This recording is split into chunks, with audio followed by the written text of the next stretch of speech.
Bismillahirrahmanirrahim. Qala al-mu'allifu rahimahullahu ta'ala wa nafa'ana bi ulumi fid dharain amin.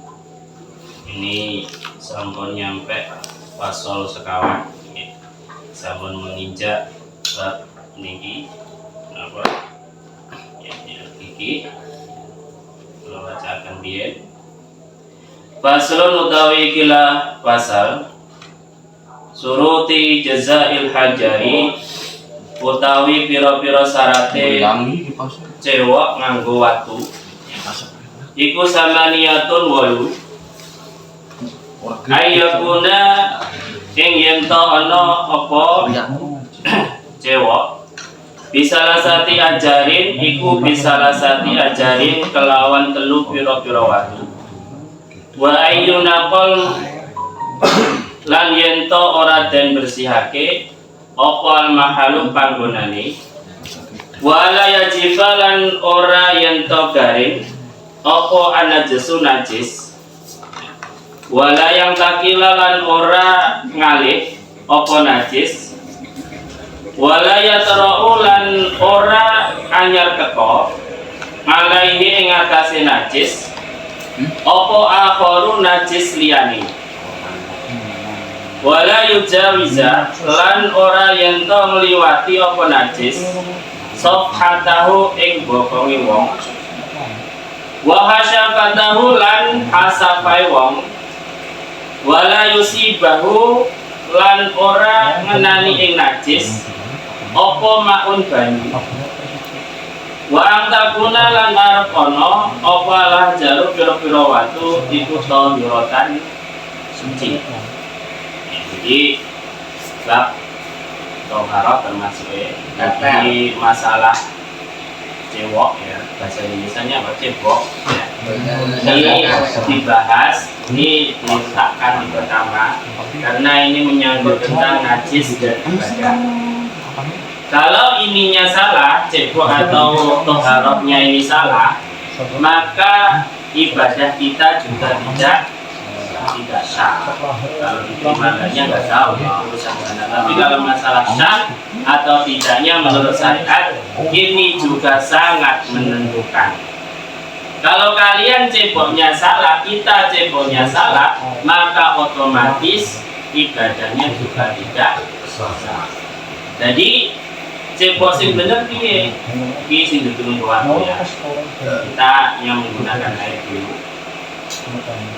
Tata caranya ya, buang air buang air besar atau kecil. Yang pertama ialah kalian masuk ke tempat WC atau kamar mandi pengen pipis atau apa, gunakan kaki kiri. Gunakan kaki kiri jangan kanan. Ini tempat apa? Tempat kotor, jadi gunakan kaki kiri. Yang selanjutnya kalau memakai celana panjang, tolong diangkat. Atau perlu malah dilepas. Karena apa? Terus yang paling penting kalian pipisnya jangan berdiri. Karena apa?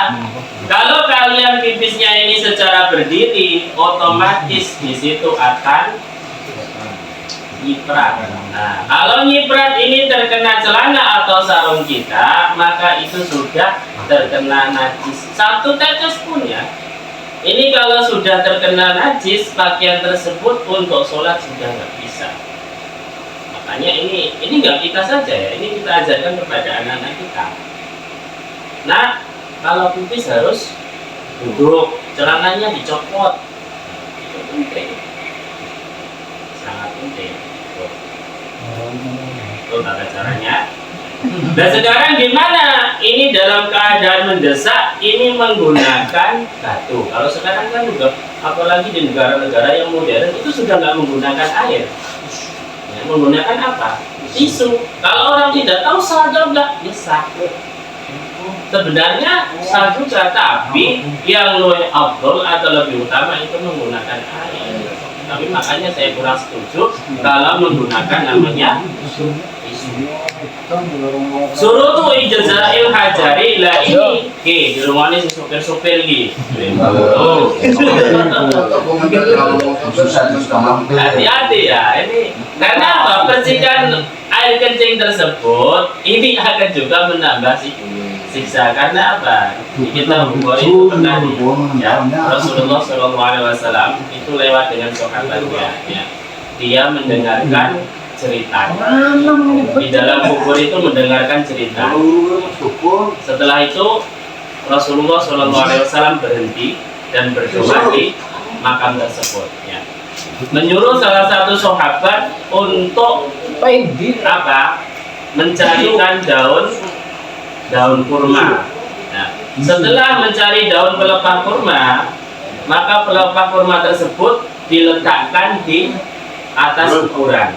Ya. Selama pelepah kurma tersebut belum kering, ini bisa mendoakan untuk mengurangi siksa orang yang di alam kubur tersebut. Makanya dibawa ke Indonesia, ini karena pelepah kurma tidak ada, diganti yang awet, yaitu namanya bunga, diganti mekar. Nah, filosofinya di situ. Jangan anggap itu ada ininya juga. Ya. Makanya sebenarnya kalau di makam-makam itu ada tumbuhan, ya, itu sebenarnya tidak boleh dicabut. Karena apa? Selama tumbuhan tersebut hidup, ini bisa mengurangi untuk siksa kubur. Nah, sekarang kembali lagi. Nah, ini syaratnya menggunakan batu gimana? Makanya untuk yang sopir-sopir loh ya. Kalau nggak ada batu berarti tisu. Nanti lu hah? Kalau dipakar-pakar nangis ban gitu ya. Iya. Ya, itu ya. Syaratnya ada telu ayakuna bisalasati ahjarin. Yang pertama ialah siapkan batu tersebut berjumlah 3. Tapi kalau batunya kotak atau gede, lempengannya di sini ada 4, berarti batunya satu aja sudah cukup.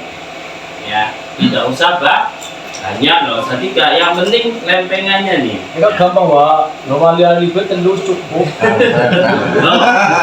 Tuh. Wa ayyunaqo al-mahalu. Nah, dan tempatnya juga harus bersih.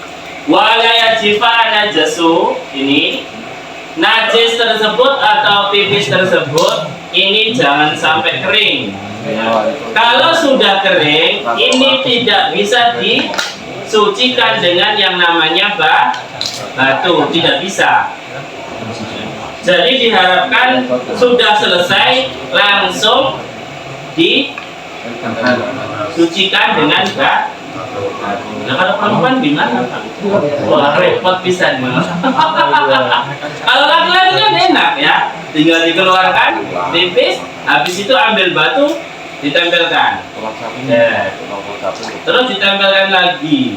Yes. Tempelkan lagi. Yes. Nah, ini kalau sudah kering, ya, tidak keluar lagi, berarti sudah suci.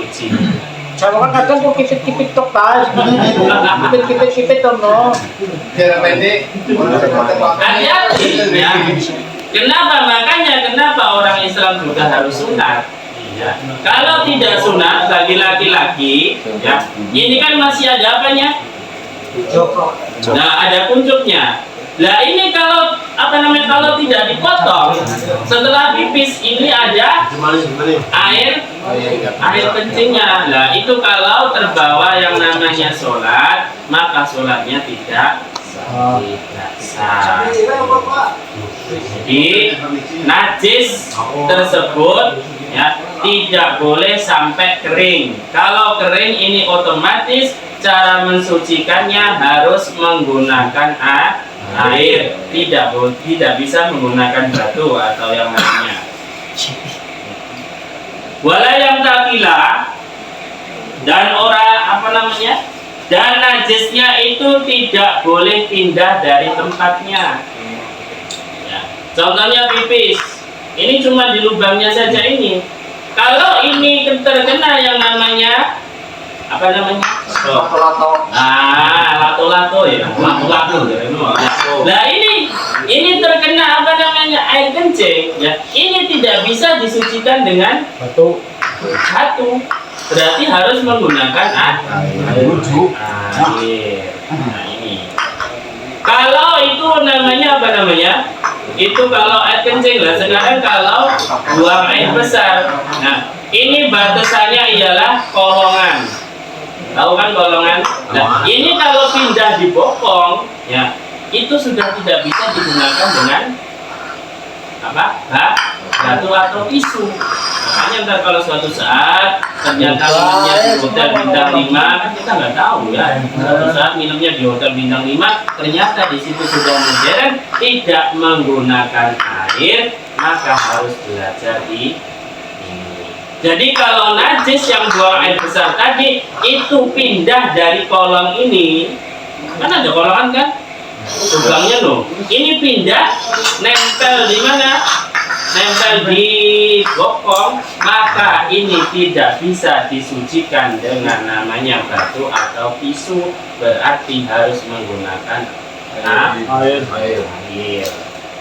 Tapi insya Allah di Indonesia itu nggak kekurangan ya. Nah, kalau di luar negeri mah masih banyak kayak gurun-gurun itu kan perjalanan jauh, melewati gurun jalan kaki. Kalau sekarang itu kemungkinan untuk yang memakai ini orang yang perjalanan pendakian gunung.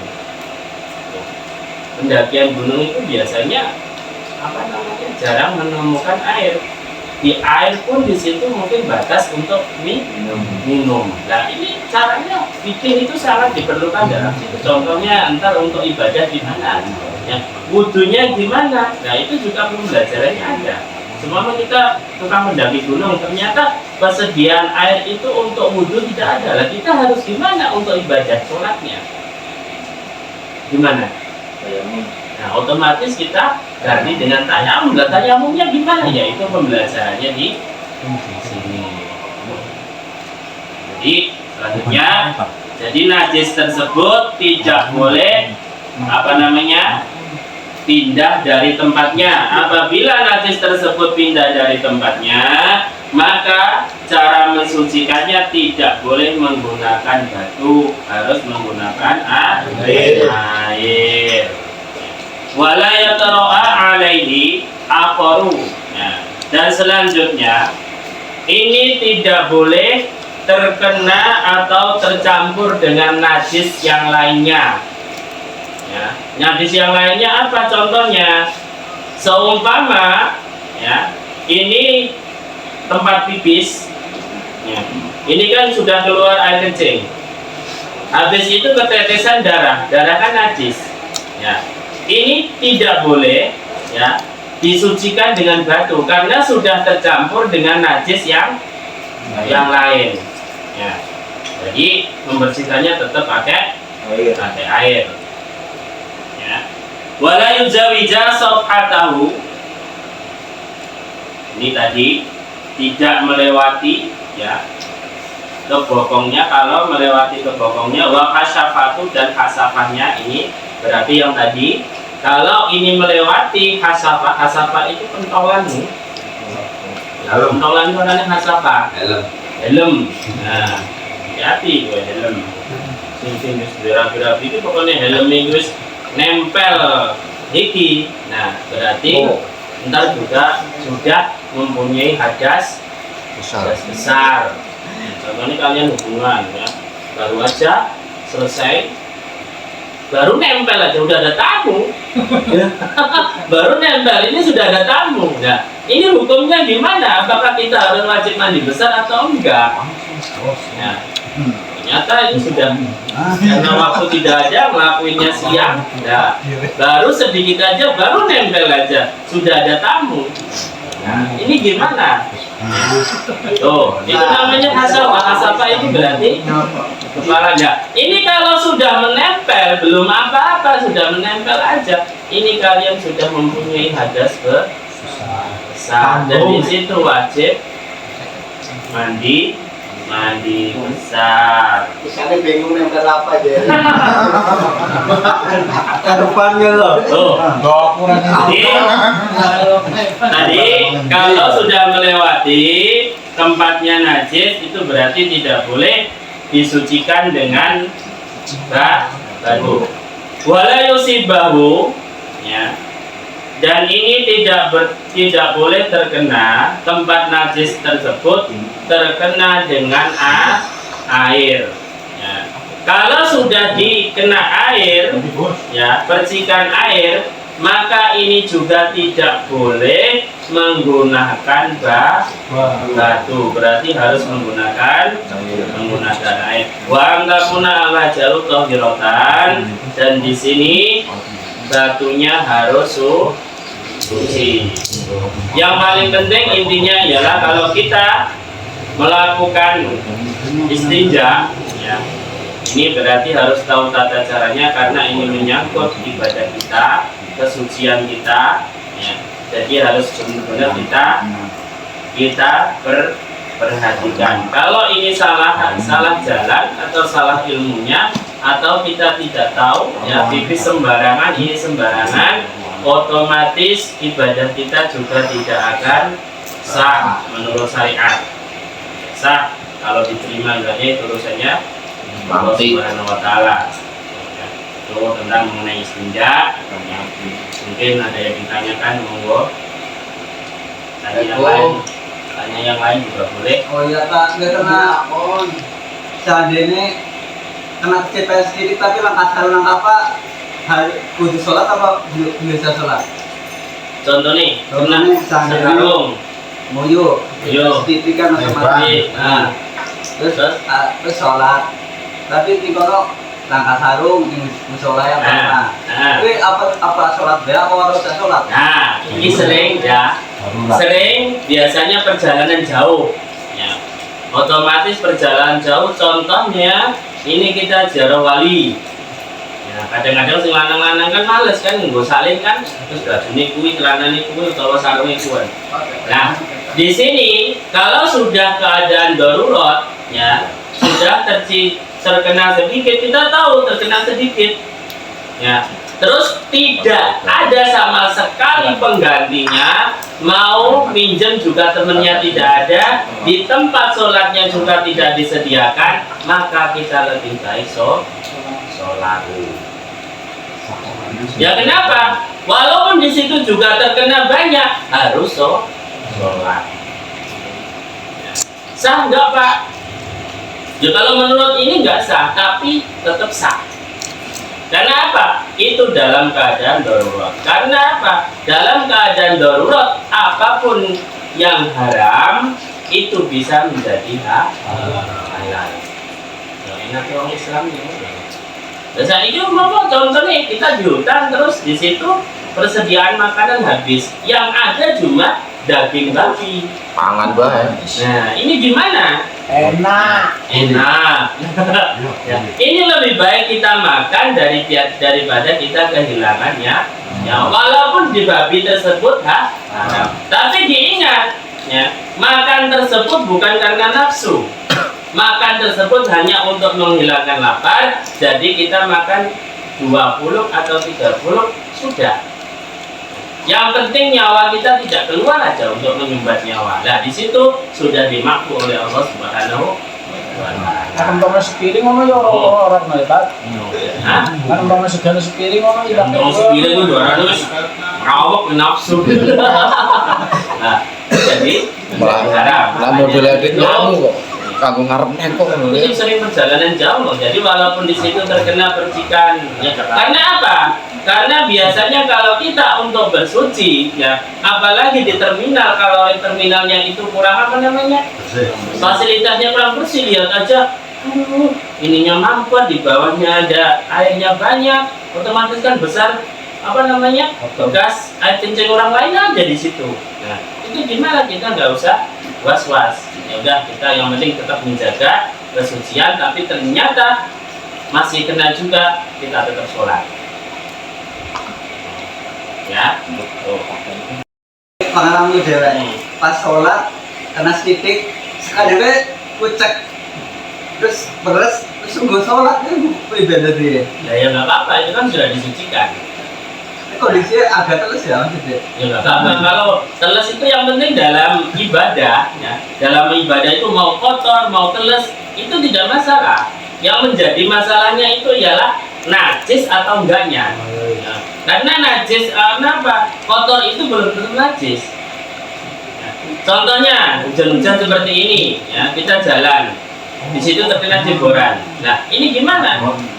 Apalagi di situ sering lewat kuda. Nah, kita nggak tahu jeboran itu ada najisnya atau enggak. Nah, kalau terkena itu berarti kita jangan was-was. Kita mantapkan bahwa itu suci. Nah, jadi walaupun terkena cipratan tersebut, itu tetap suci. Nah, monggo nih, siapa? Yo, calon ustad tekon, udah tekon ngerti. Kali ya. Kalau dari masih kayak Orang mau main dari batu mau lah. Kita mau sekarang kau sedengna. Ya, Nah, lu tukang lobo nih priwetan. tukang apa? Coba nong mereka. Oh iya, biar masalah sholat sih, sholat jadi kelalen. Wis banget apa tambahnya tadi apa wis tak aja ini. Nah, ini Aku udah jadi mulai itu. Tekon biasanya sering ya. Iya. Kan sebelah mikir mau. Iya, Mas. Ini biasanya sering terjadi. Pertama itu juga termasuk penggeridunya, Iya. penggeridunya setan. Tambah berapa? Di dalam sholat, kalau kita ini rokaat seumpama sholat duhur, pada waktu melaksanakan di tengah-tengah, kita berpikiran ini udah 2 rakaat atau 3 rakaat, 2 rakaat atau 3 rakaat. Ya. Kalian ambil yang paling sedikit. Ya. Kalau 2 rakaat atau 3 rakaat, berarti kalian mengambilnya 2 rakaat. Ya, jangan sampai mengambil 3 rakaat, ngambil yang 2 rakaat. Tapi kalau masalah wudhu, ya, contohnya ini juga termasuk penggeridunya setan. Penggeridu itu berarti setan itu ngasih was-was. Seumpama sholat, ya, karena saking kepingin khusyuknya ya, Allahu Akbar. Ya, gimana itu? Burung kusuk. Allahu Akbar. Ini mana burung kusuk? Pirang-pirang ya. Iki aja diterus nih ya, itu termasuk gangguan setan. Mengingatnya nggak butuh kusuk sampai nggak butuh kita kusuk. Ya Allah Subhanahu wa Ta'ala itu nggak butuh kita kusuk apa itu nggak butuh. Jadi Allah itu nggak butuh apa-apa. Yang penting apa? Butuhnya kita sujud ya kepada Allah Subhanahu wa Ta'ala. Jadi masalah kusuk atau enggaknya itu Urusan ya, itu tingkatannya udah sendiri-sendiri. Ya. Tuh. Jadi kalau masalah wudhu, ya ini sudah batal atau belum? Sudah batal atau belum? Seumpama sholat duhur, ya ternyata sholat duhurnya sing biasa jam 2 lah, setengah 3 kan wis asar mepet-mepet. Nah, ini nunggu di samping delok TV, utawa di samping ngopi. Nah, ternyata udah asar. Nah, ini sudah batal atau belum ya? Udah batal atau belum? Kalau kalian was-was seperti itu, ya kalian ambil yang belum batal. Walaupun sebenarnya sudah tentu, tapi kan tidak tahu. Ya, ambil yang belum batal. Berarti sholat asar sudah boleh. Tapi kalau kalian was-wasnya, ya, aku ini tadi kan batal. Udah wudhu belum? Ya, kalian ambil yang belum wudhu. Kalau masalah batal enggaknya, kalian ambil yang belum batal. Tapi kalau masalah belum wudhu atau belumnya, kalian ambil yang belum wudhu.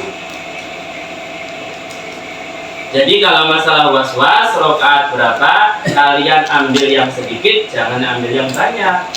Takutnya apa? Ini tadi 4 atau 3 apa 3 ya? Ternyata diambil 4 aja. Ternyata sholatnya 3 rakaat. Itu tandanya diburu-buru alamat kowe. Ya Sholatnya. kadang mikir sih orang. Oh yo mikir alamat. Biasa. Wah, itu udah kayak ngono. Makanya nek ketemu nek barang hilang, kuwi gak ada sholat. Barang hilang nggak ada sholat, lu ketemu. Tekon pangeran jawab tekon sanitas. Bilang Mas Paham ya? Udah, ya, kita biasa saja ya. Masalah sholat kita itu biasa saja. Nggak usah menghadirkan harus sempurna, kita harus khusyuk, enggak. Tingkatan berbeda-beda ya, enggak usah harus khusyuk, harus itu enggak. Dilakoni bayangkan. Yang penting kalian mau sujud udah. Pokoknya mau sujud, mau meletakkan ya kepala kita ke tanah dan mengakui bahwa kita itu hamba dan Allah Subhanahu wa taala itu Tuhan. Itu saja.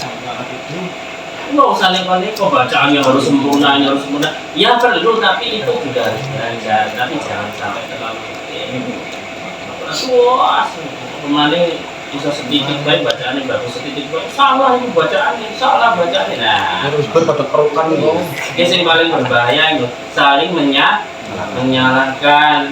Sudah bisa sedikit aja menyalahkan orang lain. Jadi itu masalah sholat, masalah istinja. Monggo. Kalau sholat subuh lupa membaca kunut, sekarang udah bulan. Oh iya. Nah, kunut itu termasuk sunnah, ya, sunnah Al-Qur'an. Ya, jadi sunnah yang di situ kita untuk melaksanakan sujud sahwi itu ada dua. Yang pertama ialah lupa tasawuf awal. Jadi selama sholat duhur ternyata udah 2 rakaat, ini langsung berdiri, nggak tasawuf awal. Ya, berarti kan lupa. Ini sholatnya tetap sah. Karena tasawuf awal ini bukan termasuk fardu di dalam sholat. Nah, untuk itu gimana kita mengikuti madhab Imam Syafi'i? Ya, kita harus setelah tahiyat akhir termasuk fardu. Ya, itu jangan salam dulu. Kita melaksanakan sujud sahwi. Itu tahiyat awal. Ya, pokoknya Hitungannya apa? dungane, pokoknya dungane neng atine ya bahwa Allah itu tidak lupa, kita yang lupa. 2 kali, ya 2 kali sujud, duduk, terus sujud lagi, terus duduk lagi, terus salam. Itu sama dengan kita kalau lupa dengan doa kunut.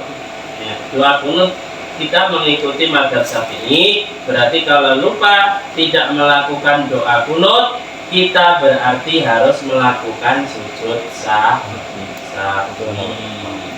Nah, kalau imamnya gimana Pak? Kalau kita mengikuti imam yang madhabnya Hanafi atau yang Hambali atau yang lainnya yang tidak mengikuti madhab Imam Syafi'i, berarti kita tetap mengikuti imam.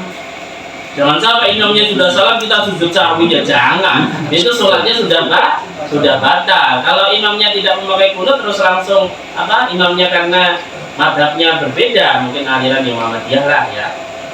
Itu yang kita ikut aja. Dianya salam berarti kita ikut salam. Nggak usah dipermasalahkan. Karena di yang nyebar di masyarakat itu kalau tidak pakai kunut itu Muhammadiyah, kalau pakai kunut itu NU, bukan seperti itu ya. Kita orang yang bermazhab bukan seperti itu.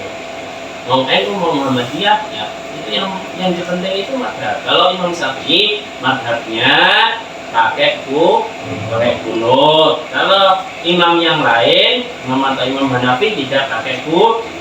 Kalau kalian ngomongnya Muhammadiyah dan NU, ini akan bentrok. Nah, jadi itu masalah kunut. Karena masalah kunut itu cuma apa gitu ini teh. Yakin hafal. Coba.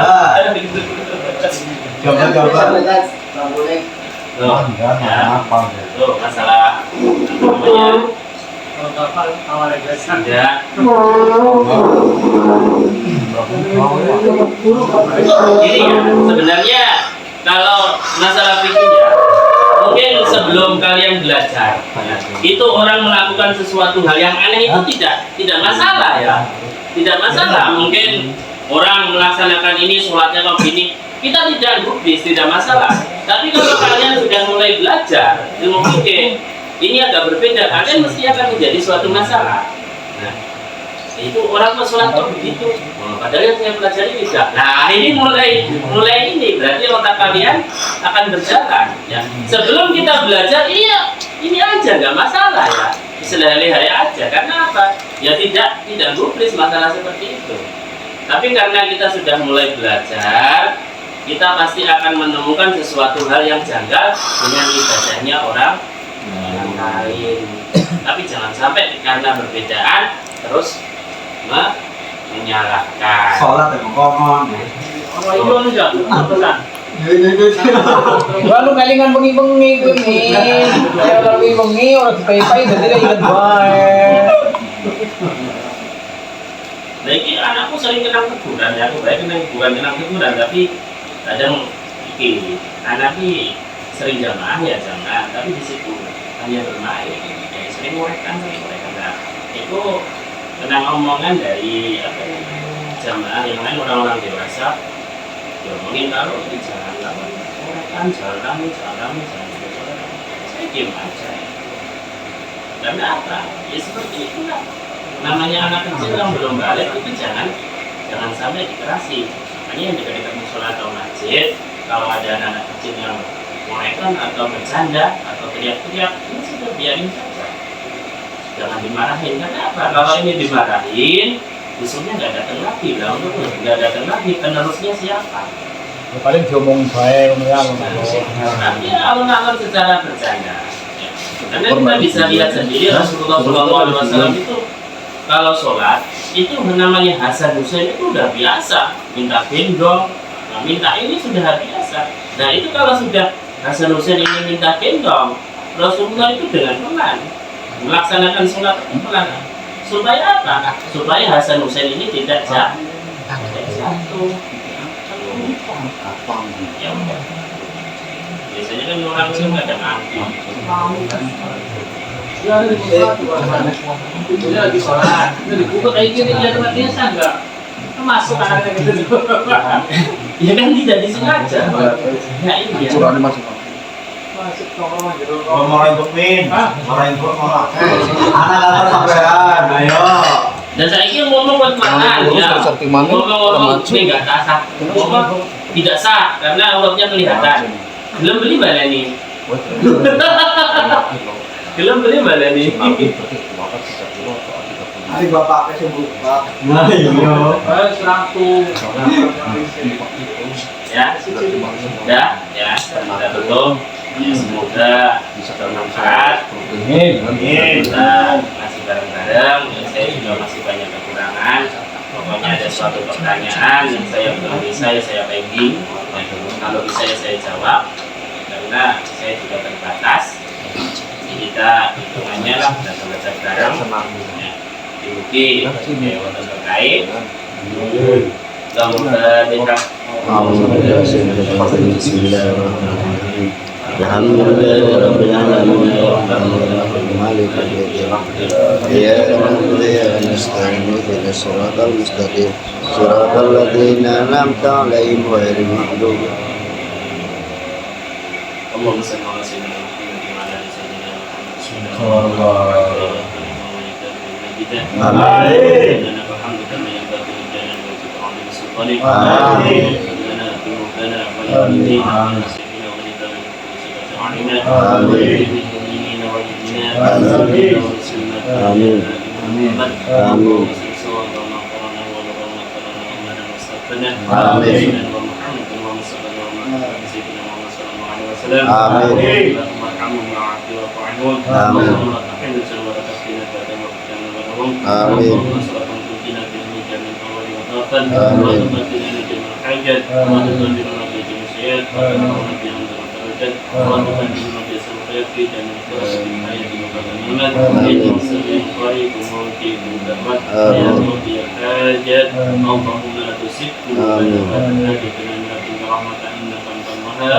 ربنا آتنا في الدنيا حسنة وفي الآخرة حسنة وقنا عذاب النار سبحان ربك رب العزة عما يصفون وسلام على المرسلين والحمد لله رب العالمين. الفاتحة.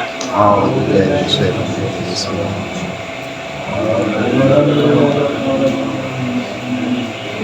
يا نعبد يا إسلام